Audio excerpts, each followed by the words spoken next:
välkommen till Blödigt värre med mig, Johanna Paus-Darlington. Trots att de flesta barn med blödarsjuka idag kan leva ett ganska normalt liv tack vare den profylaktiska behandlingen, så finns det ju ändå vissa begränsningar och aktiviteter som inte rekommenderas, eller som bara inte känns helt 100 när oron pockar på. Som förälder själv så vet jag hur svårt det är att dra gränsen för vad mina friska barn ska få göra eller inte. Och jag kan bara tänka mig hur svårt det måste vara som förälder till ett blödarsjukt barn. Även om fotboll är okej enligt rekommendationerna, vad händer vid en rejäl tackling? Och vad händer om barnet visar sig vara en jättetalang på en sport och inte vill något annat än att satsa? Kommer kroppen verkligen hålla för det? Hur man ska tänka måste ju vara upp till varje familj och barn, men kanske kan ni som lyssnar där ute åtminstone få lite inspiration och vägledning efter att ha hört på dagens avsnitt. Jag har nämligen ringt upp en riktig världsstjärna, proffscyklisten Alex Dowsett. Han är idag den enda kända idrottsmannen med hemofili som tävlat på den allra högsta nivån i samma tävlingar som helt friska personer i 118 kilometer i timmen. Han har alldeles nyligen lagt cykelkarriären på hyllan efter att ha tagit mängder av medaljer i stort sett alla stora cykelmästerskap.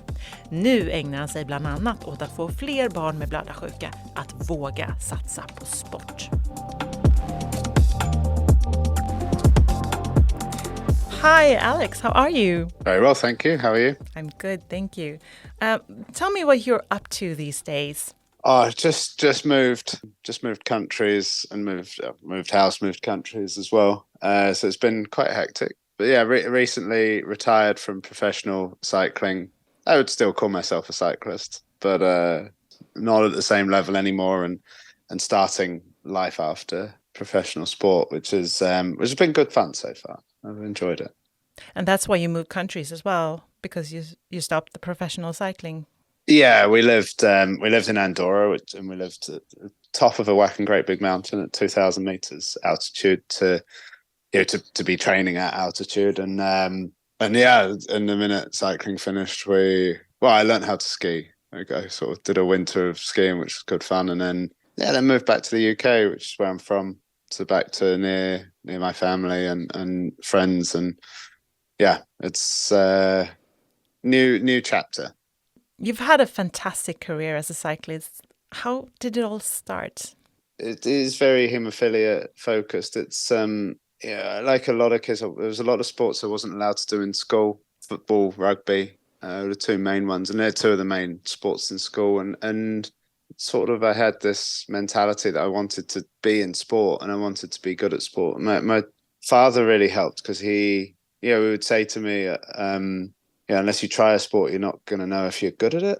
And I think deep down, I wanted to be good at sport. And a lot of that comes from the hemophilia, just, sat on the sidelines, somewhat watching. Yeah, I was a swimmer. I did some athletics. I sailed dinghies, did some go-karting because my dad was a race car driver. And then started mountain biking with my father. And one of the guys there had a road bike. And I asked him if I could have a go on the road bike because it's not super accessible, and went and did a race, and I enjoyed it. It wasn't like a light bulb, like the light bulb moment where I realized this was my sport came a year later, but I enjoyed it. I kept going back, kept getting faster. I think my dad was told once or twice that I had a talent for it, but we didn't really know what that looked like. And then I was racing against men a lot and doing well, but I was never raced much against kids my own age. And I went to the sort of national championships for under 17s, and I was 14 years old. So I was 2 years younger than the oldest guys, and finished second overall. Like, wow. The top 10 was all 16-year-olds, and then there was one 14-year-old sat in second place. And that was kind of the light bulb moment where I was like, oh, right, I'm actually good at this. I liked it before, and then I started to love it. Because I think, and that was always where it came from. I just loved being good at something. But I think sort of circling back, I definitely had a head start in cycling because I was swimming so much. And I was swimming because the hemophilia doctors had said swimming was so good for hemophilia. I wasn't very good at swimming. It was good for me, but I wasn't very good at it. So it wasn't as fun, maybe? No, I like the social side of it. I'm competitive and we'd race and I would never win. I wouldn't even be close to winning. But so the swimming gave me that fitness. So when I did get on a bike, I didn't really have to get fit. And I think I wouldn't have been trying all of these other sports if I could do the sports in school. So I'm very grateful to my haemophilia for providing that sort of impetus, that catalyst, I guess, for cycling. And I'm very confident if it wasn't for my haemophilia, I probably wouldn't be a professional cyclist. Certainly wouldn't be on this podcast. For how long have you been doing this now? You started when you were about 14? I'm 34, so it's 20 years ago. Oh, wow. Well, 21 years. Yeah, 21 years I rode my first race. And it's good. I've raced some of the biggest stuff, like Tour de France and World Championships. Just the Olympics. Just the Olympics was the one I didn't quite get to, which is going to haunt me for the rest of my life. But I did some good stuff otherwise. Yeah. You were diagnosed with hemophilia when you were 3 years old, right? 18 months. 18 months, yeah. Okay. Does anyone else in your family have the disease, or are you the first? No, yeah. I mean, unfortunately, my mum is a carrier, and my grandfather from my mum's side sadly died before I was diagnosed. They're pretty confident he wasn't a hemophiliac. He got pretty beat up in the war, and he made it out with some kind of quite big injuries. So I'd imagine if he had hemophilia, probably wouldn't have got that far. So yeah, they're pretty sure it starts with my mum. And then I have a 2-year-old daughter, and she's a carrier. So it continues. It continues, yeah. How did your diagnosis affect your everyday life in your childhood? Well, I think from the point of view of the hemophiliac, it's not great, but it's it becomes normal pretty quick. You don't know any different. So I'm always of the opinion it affects the family more than it affects the actual hemophiliac in the younger ages. Because, I mean, yes, the injections they're not great. Right? There's nothing fun about them. It wasn't until I got older that I realized I had something up with me, and there was a bunch of kids that didn't have something up with them, something wrong with them. Not wrong, I don't even like the word wrong, but different maybe. So I always thought it's much tougher on my mum and dad and sister than it was me, because they had to learn about a condition they'd barely heard of. They'd heard of it, but they'd only heard sort of terrible things because you're just recently out of the blood contamination scandal. So there's a lot of, when you hear haemophilia, you hear a lot of HIV and hepatitis talk as well, which is pretty scary. And then it's a lot of hospital trips, a lot of wondering what the future is going to hold.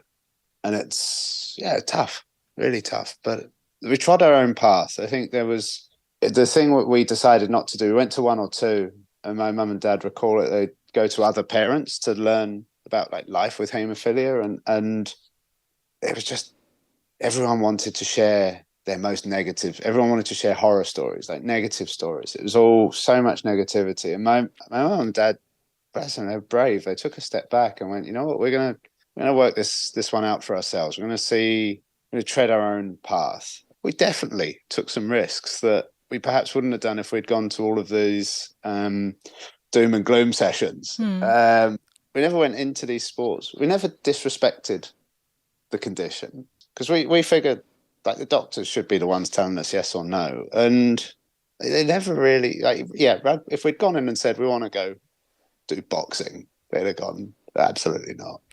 But we went in and we said, hey, we want to do dinghy sailing, and they said, yeah, like that's good, just head injuries are big, so maybe a helmet. And so I was me and my sister, because my parents didn't want me to be the odd one out, would be the only ones in the sailing club wearing helmets. So we never disrespected the condition. And how did that affect you think? I think it was quite inspiring. It was like my parents were great for trying not to just say no. It's like if I'd come home and say, I want to play rugby, instead of saying just like, no, you can't, it would be like, no, you can't, but we'll take you swimming. Or no, you can't, but we'll go to the local go-kart track. Or no, you can't, but we'll join the local dinghy sailing club and try this. And then obviously cycling. Like I think that by that point, when I was 11 and started mountain biking with my dad, like I was a kid that rode my bike, like all kids do. Fell off once or twice, but always had a helmet on. And then when cycling was starting to get a bit more serious and road based, we said to the doctors, look, this cycling thing seems to be a possible avenue. What do you think? And the doctor sat there and just said, we'd prefer it if you played chess or a musical instrument. But if that's what you want to do, we'll support you. We're not going to stop you. And this is the thing, when it came down to the cycling, and it was a question I had in a talk in Portugal. It really threw me. A doctor in Portugal who, there was an audience, question to the crowd, and she said, I think it's deeply irresponsible what you've done. And I was like, whoa, okay. She said, it's a dangerous sport. And I was thrown. Luckily, I had it was myself and my own consultant who were there just by coincidence. Like, he was the consultant that the charity or the company putting on the conference wanted, and then they wanted me as well. And he interjected. He said, if I can answer, sure. Alex falls off, and we've repaired a few broken bones, and there's been a few cuts and scrapes and bruises. Let's talk about the Alex that doesn't race a bicycle. I weigh 75 kilos, which equates to 2,000 units of factor rate every second day. And he said, if Alex wasn't a cyclist, because I think the lady also brought up cost to healthcare systems from when I break bones. Okay, that was the irresponsible part, or? That and the message, just the whole thing. Yeah. So the cost and the message it sends out. What if a load of kids start road cycling? He said, let's talk about the Alex that doesn't race a bike. He's 85 kilos, not 75, because he's not exercising as a job. Like, literally, my office is to go out and ride 5 or 6 hours and be as light as I can be, and actually to be as healthy as I can be is my job, or was up until October last year. He said, so the Alex that doesn't cycle is probably 85 kilos, like probably fighting a bit of weight like most of us are, and needs 3,000 units of factor rate every second day. So that's an additional cost. He says, I wouldn't mind betting that the 4 bones we've had to break, the cost of that doesn't scratch the surface on the cost of Alex being unfit and 10 kilos heavier, and all of the actual bleeding episodes that could happen as a result of that. He said, so I actually think what Alex has done is quite responsible. It's testament to how important being healthy, fit and healthy, and having strong muscles, strong joints is. From an exercise point of view, cycling is great because it's low impact. It is low impact until you hit the floor because you've fallen off. And it's quite high. It's quite high impact, but it's. But how often did that happen? That you've fallen off? Is it every week, or once a month, or once a year? By the end of my career, I got very good at not crashing. I did a 2.5-year stint with no crashes, which then started to scare me because I was like, sort of superstitious. I was like, I'm due a crash now. It's been too long. 1 crash a year would be the average. Okay. 1 or 2. In the most part, you take skin. You just sort of it's a bit of skin off on your side, elbows. I broke collarbone, shoulder blade, elbow, thumb, and a couple of ribs. And I didn't know I broke the ribs until months later on when they scanned me for something else. They asked when I broke my ribs, and you're like, oh, I did. yeah. No, I did did well in that respect, and I think again where hemophilia has changed. When I was a kid, the doctors would say if I was to break a bone, I'd be in hospital for a month to control the bleeding.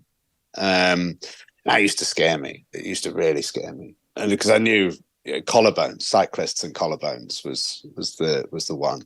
And in 2010, I was racing in Holland, and halfway through the race, we take a bag with food in, like with energy food and energy drink. And I took the bag a bit wrong, and it fell into my front wheel and popped me over the handlebars. And I went to get up, put my hand on the floor to sort of lift myself up on the floor, and I had a lot of pain going through my shoulder blade. And I was like, whoa, it's a little more serious this than just a bit of skin. So laid back down, hospital, broken shoulder blade. They said I'd broken it well because I didn't need any surgery. I was terrified because I was like, not because of spending a month in hospital or my health, because I had European under-23 European Championships in 8 weeks after that collarbone break. Or 7 or 8 weeks. And I was like, but the London hospital sent me home pretty quick. They were just like, bit more medication than normal. Instead of every second day, take it every day for 2 weeks, and then you can go back to every second day. I was like, okay. I was like, what can I do? They're like, we'll rest it. After 7 days after the crash, I got on my bike indoors, and then 12 days after the crash, I started riding outdoors, not under the recommendation of any doctors. I just had European Championships looming. I'm terrible for if someone says I can't do something, I'm going to go out there and show them I can. It's quite irresponsible in some respects, but it helped. It's helped in others. And when I was going in for a checkup on my shoulder blade, a nurse she's a pediatric nurse, so she usually works with children. And I knew this because she spoke to me like I was a child. I said, what can I do? And she said, oh, nothing, you need to rest it. I said, okay, but I've got European Championships in like 6 weeks now. And she said, oh, yeah, you won't be doing that. I said, well, I need to, and I need to train for it. And she said, no, you won't be doing that. I was like, right, well, I'll show you. Yeah, went to European Championships, won it. It's on paper, it's not the biggest result of my career, but I think for me, it possibly is because of the circumstances around it. Oh, it's funny because on the podium, all I could think about was that month in hospital that I should have had, or that like the previous, 10, 15 years ago, I would have had, and the nurse telling me that I wouldn't even be competing. But was it a big struggle for you? Like, were you in pain the whole time? Or as long as I had my medication, bleeding was under control. And I think the general rule of thumb with sort of modern day physios, if it doesn't hurt, you're good. Like, don't do anything that hurts. As a cyclist, the shoulder blade's good because it doesn't affect you if you put all your weight on your hands out in front of you. So you could not press up, but you could do a plank with a broken shoulder blade, but you couldn't do it with a broken collarbone. So actually holding myself on the handlebars of the bike was pain-free. So I was like, well, if it's pain-free, then it's not doing me any damage. So I'm going to do it. I mean, my doctor, when I did go in 2 weeks after the crash, my Dr. Dan was like, are you riding? I was like, yeah. He's like, you riding on the road outside? And I was yeah. He's like, okay. He's like, I'm not going to tell you not to, but you do know if you crash again, you're going to be in real trouble. I was like, yeah. That was the big risk. That was a big risk. Not really it was, not healing, but yeah, crashing again. And it was on the back of my mind. I rode very carefully. Yeah, probably not my most responsible moment, but you won, right? Yeah. So unfortunately, I'd do it again. How did you prepare for a race with regards to your treatments? Did you at all?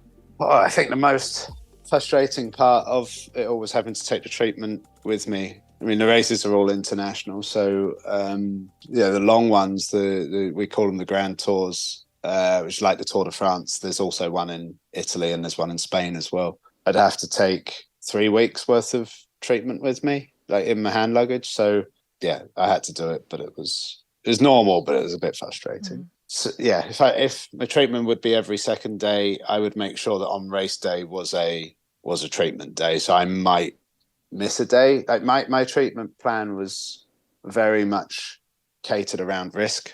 So if I'd be training Monday, Tuesday, but having a rest day Wednesday, I'd take my medication Monday. That'd cover me for Monday, Tuesday. And then if I was racing Thursday, I wouldn't have any on Wednesday because there's no risk. So pretty much we sat on the sofa all day on a rest day. And then I'd have it Thursday morning because the race would be like higher risk as well. And talking about treatments, how was your treatment during childhood? Was it also every second day, or how did it? Well, you probably can split it into 2 parts. First part was up to the age of 10 or 11, where it was reactive. So I'd have an internal bleed. I wouldn't have any treatment.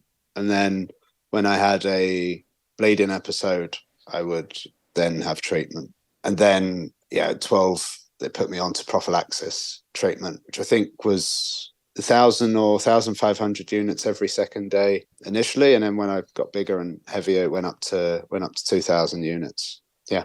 So you just got your treatment on demand as a child. Did that affect your joints? Do you have any problems with your joints and so today? Yes, but not much.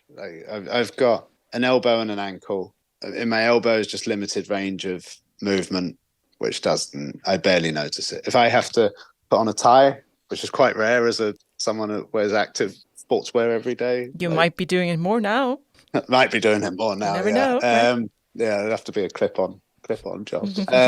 An ankle, which didn't really give me any trouble in during my career, but I'm doing a bit of running now, running the London Marathon on Sunday, like this Sunday coming. My ankle has not liked running much.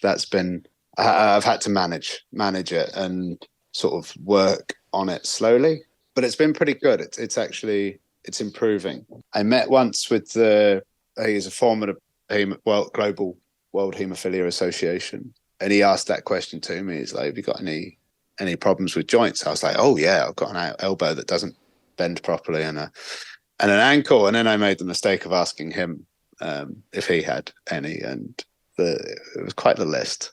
I was like, "Oh, okay, well, yeah, there's nothing wrong. I'm fine." But he was a bit older then. Quite a bit older, yeah. And then, it certainly gave me a lot of perspective. And I think, what's nice is to talk to the young haemophiliacs now, and it's different because they've never experienced an internal bleed, which in a way presents new problems. Don't get me wrong, it's great, but suddenly they've got this condition which they have to have either a portacath or injections for. They've never actually experienced the symptoms, I guess, of the condition. It's like blood test has told them they have haemophilia, but it's managed. I think that's tough for a kid, because then I knew exactly why I couldn't play rugby, because I would have a sore ankle or a sore elbow or a sore knee. I would have these bleeding episodes. It'd be like, even if you said go on to that rugby pitch, I'm on crutches. I can't do that. But now you've got these youngsters who have the same condition I do, but they've not experienced the downsides to it. So I'd imagine it's going to be tougher to say to them, you can't be on a rugby pitch or in a boxing ring or whatever they want to do. There is limitations, but the good outweighs the bad. You told me that you always had like a lot of luggage with you, like in the hand luggage, all your treatments when you're going to different races and stuff. Do you have any thoughts about upcoming treatments, such as like gene therapy or something that wouldn't require so much stuff? Yes, I think I haven't had a checkup since I stopped cycling. I'm due one very soon, I think. So it's not a conversation I've had with my consultants. I know whilst I've been racing, we've been of the opinion that if it's not broke, we're not going to fix it. What we've been doing has worked, and we don't really want to change anything. I know there's treatments that are longer lasting than what I've been taking, so I think there's a conversation to be had there. Yeah, and the gene therapy one is interesting. I asked my doctor about it, just how it's going for the trial patients. And he said for hemophilia B, it's great. It's perfect. For hemophilia A, which I have, it's a little more complicated. Has your hemophilia ever been in the way of your cycling?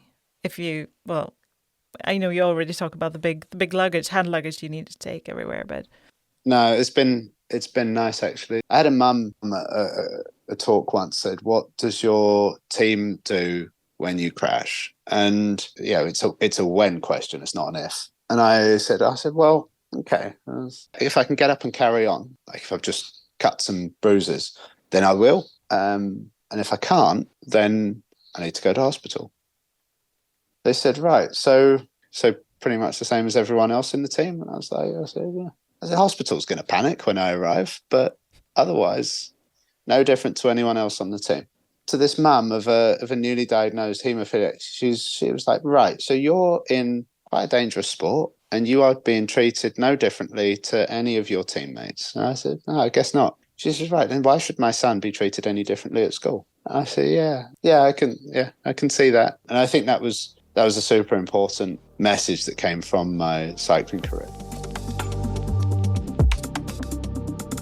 You've set up an organization called Little Bleeders, right? Yeah.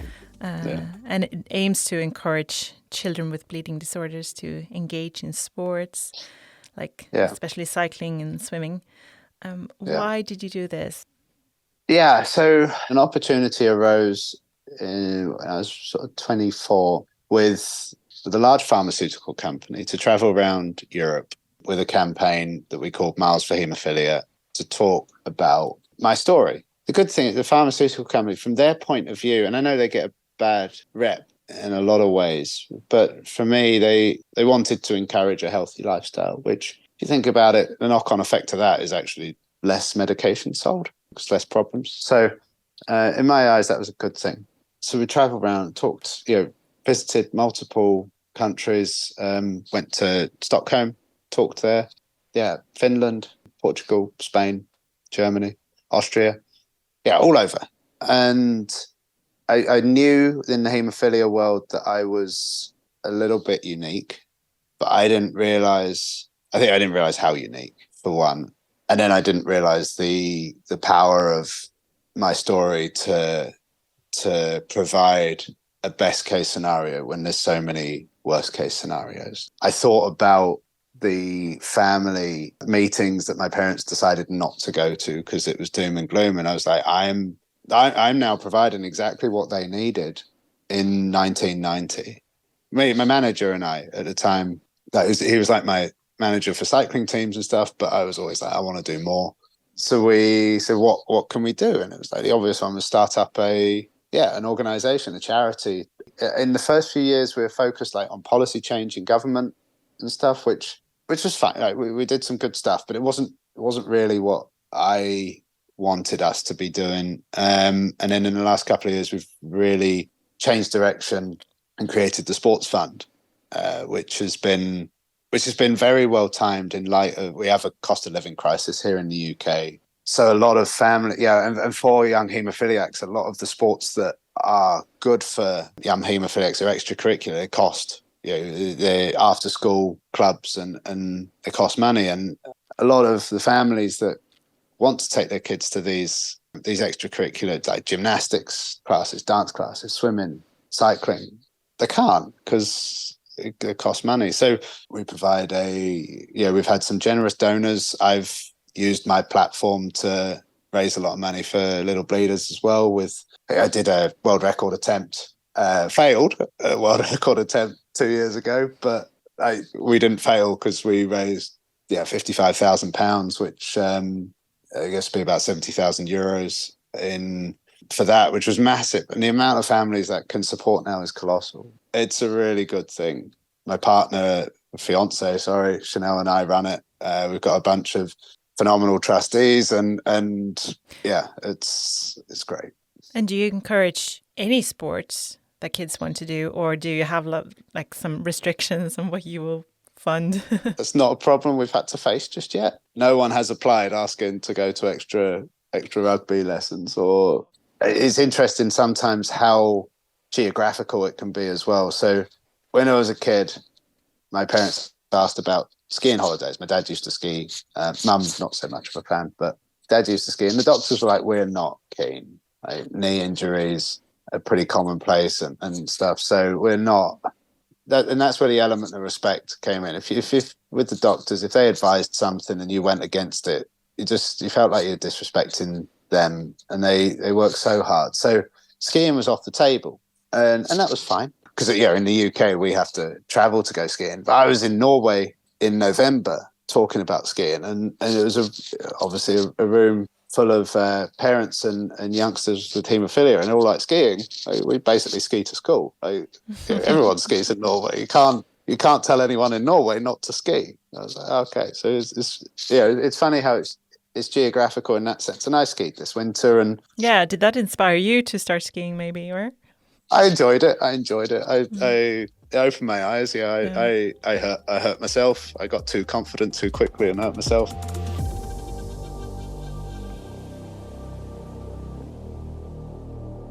Have you ever thought about what life choices you would have made if your parents were more cautious with you as a kid, if they didn't have this approach to hemophilia and that they had?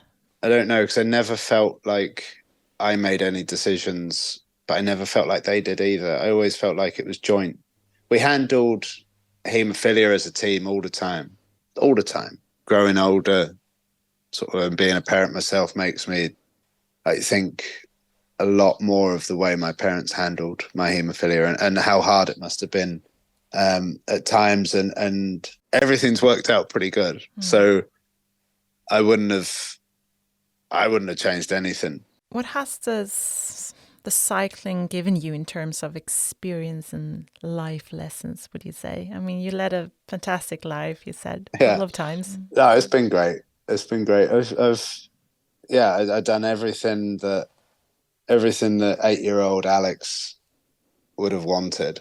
You know, I was one of the best in the world. And I on paper, I finished 5th in the World Championships. It's like I was in 2019 the 5th best in the world at what I do.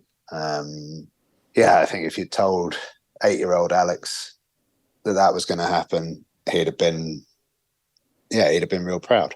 I don't think I'd have met my other half without cycling. So I don't think I'd have met my other half without hemophilia. You know, a little girl who I share something with, and that she's a carrier and I have it, and we're gonna have to tell her about that one day. Just real proud of the way it panned out.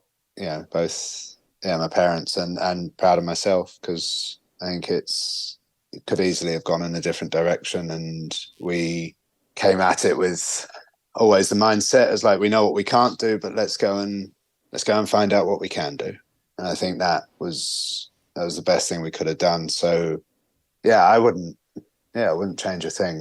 In terms of life experiences, it's been, traveled the world. It's fun with races. You go to places that you just would never go as a tourist. It's been mad, but it's, in terms of life experiences, it's like it's vast. And now I am retired in the sense that I've finished one career path and starting another. But it's very odd, and a lot of my friends the same age still feel like they're just getting going, and I'm like, well, I'm done. I'm starting again.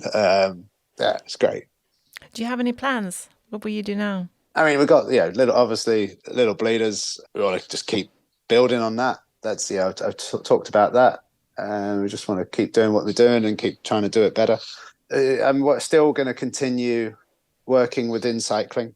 I as a cyclist, I formed quite a good reputation for being quite good with the technical aspect of going faster. So working with a clothing brand on that called No Pins, which is good fun. Helping a team of under 19s. I was just spending a bit more time at home, not being on a plane as much as I used to be. I mean, my daughter's, she's 2 years and 3 months old, and she's been on well over 60 flights. And that includes COVID times. Like, it's staggering. So we're hoping to, and it doesn't hold a candle to the amount that I've been on. So we're hoping to bring that number down a bit and just enjoy being at home. You told me your daughter is a carrier, and we know that carriers can also be affected by bleeding symptoms depending on the individual factor levels. What is your advice to her for the future?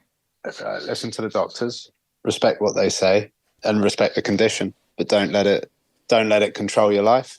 Be open-minded that it could be a great thing that happens rather than a burden. And just, every year that goes forwards, it becomes a better environment for a haemophiliac.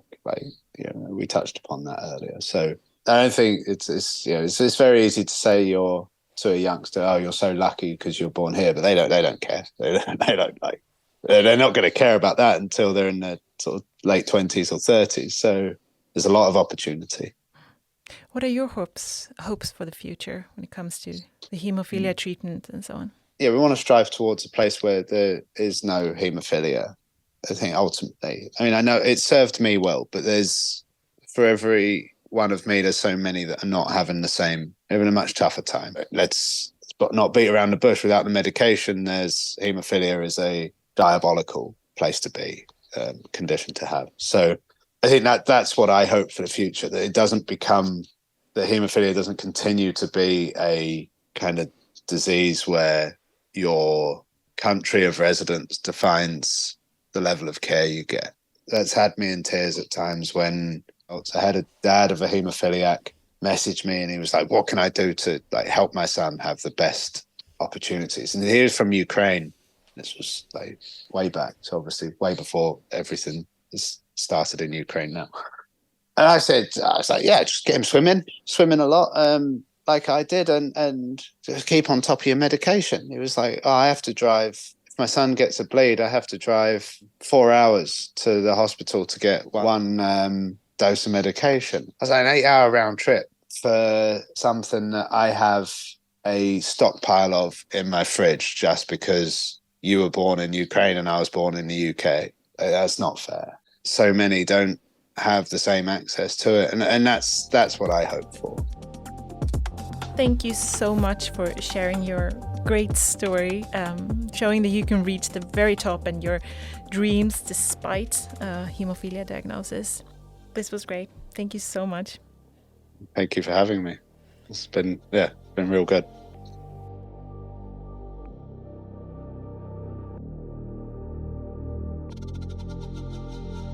Det är imponerande att höra hans historia, vilken karriär han har haft. Verkligen, det är helt fantastiskt. Magnus Aspdahl, du är fysioterapeut som arbetat med barn med hemofili sedan många år och är bland annat specialiserad på att hitta ledblödningar och tidiga ledförändringar med hjälp av ultraljud. Välkommen till Blödigt värre. Tack snälla. Vad tänker du när du hör Alex historia? Ja, det är ganska många saker som kommer upp när jag hör den här historien. Dels att han är en otrolig idrottsman med ett jättedriv. Han är lite rebell också, att han har gjort saker kanske som inte var okej från hemofiliteamet på den tiden. Och nu är han ju en otrolig inspiratör. Så att, ja, det är många saker som kommer upp när jag lyssnar på det här. Fantastiskt kul att lyssna. Mm. Han har ju mått väldigt bra, måste man ju säga, både under sin uppväxt och sina år som professionell cyklist. Och det trots att han pressat kroppen på många sätt. Är det här ovanligt för någon som har en hemofilidiagnos, eller är det något som man kan förvänta sig nu för tiden? Både ja och nej, ska jag väl säga. Han har nog haft ganska tur också, med tanke på att han hade en sån här on-demand-behandling. Att han bara fick behandling i efterhand fram till han var 10-11 års ålder. Och att han ändå har klarat lederna under den tiden, det är ju fantastiskt. Det kanske tyder lite på att han har vad vi kallar en god blödningsfenotyp. Att han kan klara ganska mycket innan det händer någonting i leden. Men de flesta personerna nu med hemofili som har en fungerande behandling, man utvecklar inte antikroppar, de ska ju kunna leva precis som alla andra egentligen. Mm. Förutom det här att de behöver ta medicin regelbundet. Ja. Alltså man ska ju till exempel undvika sporter där man möter en motståndare, det vet jag att ni säger ändå. Precis. Ja, kampsporter, boxning till exempel. Mm. Men sen har vi ju ett gäng sporter där det är lite mer luddigt. Jag tänker utförsåkning till exempel. Eller friidrott kanske. Också cykla som Alex sa, att det är hårt när man väl ramlar. Liksom. Precis. Hur ska man tänka kring val av sport? Ja, det är ju den stora frågan. När man väljer sport så tänker jag väl ändå att man ska försöka dela upp det lite grann i hur belastande är själva träningen för lederna framförallt och musklerna också. Och så sen hur stor olycksrisk finns det i den här aktiviteten. Som till exempel vissa sporter som friidrott kan ju vara ganska påfrestande på lederna både på träning och under tävling. Medan cykling är där träningsdelen, om man gör det på en stationär cykel eller när man är ute och cyklar med sina lagkompisar i lugnt tempo, så är det en jättebra sport. Men det finns alltid den där olycksrisken om man skulle ramla. Vi försöker egentligen att inte förbjuda sporter, utan det vi försöker göra det är att informera familjen och barnet, eller den vuxna patienten också för den delen, om både fördelar men även tänkbara risker med varje idrott. Vi försöker göra föräldrarna förberedda att man kanske har medicin med sig på träningar och på matcher. Man har lindor med sig. Och så sen att vi från sjukvården ska ju också då se till att möjliggöra det här så gott som möjligt. Att de har en bra behandling och att de är kanske lite extra boostade inför en match till exempel. Men är det så att ni från vården stöttar i princip vad som helst? Även om ni kanske känner så här, den här sporten kanske inte är jättebra för någon med hemofili eller blödarsjuka av något slag. Är det en idrott som vi vet är stor risk för allvarliga skador så säger vi att det här rekommenderar inte vi. Men om vi då får en känsla att barnet eller personen kommer att fortsätta göra det så får ju vi då försöka möta upp det helt enkelt. Med kanske lite extra skydd, alltså dels medicinskt skydd, att mer behandling, men även också skydd i form av vadderade knäskydd eller ja. Alex Dowsett visar sig ju inte bara vara duktig på cykla utan superduktig. Så bra att han satsade superstort och gjorde karriär av det. För honom gick det ju bra, men generellt sett är det en bra idé att satsa på elitsport som blödarsjuk? Ja och nej skulle jag väl säga. Ja, att nu med de olika behandlingarna som finns i dagsläget så är ju det vår målsättning att de ska göra precis det de vill. Om det då är att bli byggarbetare eller bli elitidrottsman, det spelar egentligen ingen roll och det ska man kunna göra i dagsläget. Men sen måste man också även där, man måste vara medveten om att det är otroligt mycket, dels träningstimmar och en ökad risk att få ledbesvär när man tränar så otroligt mycket som de gör. Och just cyklister, de tränar ju mest i hela världen nästan. De är ju i antalet minuter, de är ju ute timmar varje dag och tränar. Det är ju ganska vanligt också att vi gör allt vi kan för att en person ska till exempel spela fotboll. Och sen blir de skadade, de kanske får en ledblödning, man rehabiliterar den. Det tar en stund att komma tillbaka. Så oftast kan ju personen själv känna att nej, men det kanske inte är värt det här. Det blir lite självreglerande. Ja, men det nästan. blir ju oftast det. Man känner att kroppen inte orkar mer och man kanske inte orkar komma igen hela tiden heller. Och då gäller det ju också då att göra lite som Alex föräldrar gjorde när han var liten, att erbjuda någonting annat som de tycker är lika roligt men kanske då med lite mindre risker. Och just det sättet som Alex föräldrar använde, det tycker jag var helt fantastiskt. Att men vi kanske inte kan göra det just nu, men under tiden så gör vi det här. Och så tog fokus från den där aktiviteten som man så gärna ville göra. Avledningsmanövers, det är bra grejer. Det är det. Men du, hur viktigt är det med sport för en person som har blödarsjuka? Jag tror och tycker att det är exakt lika viktigt som vem som helst. Med hemofili eller inte. Det är ju en fantastisk känsla att vara med i ett sammanhang, i en kontext, vara med i ett lag, vara med i motgångar, uppgångar. Så det är en otrolig vinst att hålla på med någon idrott. Och även om man håller på med en individuell idrott så är man ju oftast med i ett sammanhang ändå. Sen om man då tittar på de fysiologiska aspekten så är ju det lika viktigt också. Är man aktiv när man är ung tar man oftast med sig det in i vuxenlivet också. Att man fortsätter att vara aktiv. Så det är ju otroligt viktigt. Jag tänker på det Alex berättade om läkaren som ifrågasatt att han höll på med den här sporten när han hade hemofili. Och hon fick svaret då att men vad hade hänt, hur mycket hade det inte kostat om Alex vägde 10 kilo mer och var inte lika hälsosam, inte jobbade med att vara hälsosam i princip och hade också krävt mer faktorkoncentrat varannan dag och så vidare. Ja, och det där är ju tyvärr sådana kommentarer man får höra på kongresser fortfarande. Att mycket styrs av kostnad, vilket jag tycker är helt bedrövligt. Det är klart att vi har ett kostnadstänk, men vi tänker ju alltid först att det ska vara det bästa för patienten. Jag tror att det blir billigare att investera i en person när de är ung, att de får göra saker, de får ett sammanhang. Skulle vi inte investera nu, då är man ju tillbaka som det var för 20, 30, 40 år sedan. Att man från 30-årsåldern så är man ganska märkt av sin hemofili, att man har ledskador som gör att man har svårt att jobba till exempel. Till sist, har du några uppmuntrande ord att skicka med de föräldrar med blödarsjuka barn som lyssnar på det här? var inte rädd för att testa saker. Utmana kanske er själva, utmana barnet. Och det viktiga är ju också att det ska vara lustfyllt, det ska vara roligt. Men man kanske ska ha i bakhuvudet att man ska vara förberedd. Det är bra. Det är jättebra. Tack Magnus för att du var med i Blödigt värre. Tack snälla. Du var med igen. Du var ju faktiskt med i avsnitt 12 också. Där du berättade om din forskning i samband med att du blev tilldelad Arosenius-stipendiet. Precis. 2017 var det, va? 2017 stämmer. Ja, ni får gärna gå in på blödifärg.se och lyssna på avsnitt 12. Där man kan höra mer om dig då. Tack till er som lyssnat och tack till CSL Bering som gör den här podden möjlig. Hej då! Hej då!